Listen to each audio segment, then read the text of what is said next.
In this video, we will discuss how to enroll contacts in a sequence in HubSpot. So to do that, you first need to head over here into your HubSpot homepage. For this case, just head over to the Sales tool, and from in there you can find sequences. So proceed to click on those.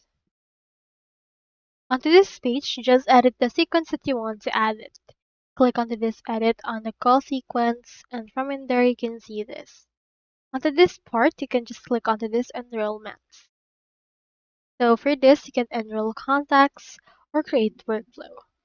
So for this, click on enroll contacts and you can use automatic enrollment, or you can also enable to connect your email inbox so you can actually enroll contacts.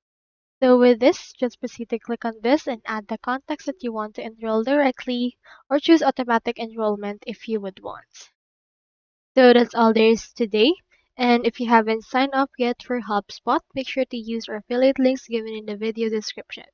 Thanks for watching, and I will see you on my next video.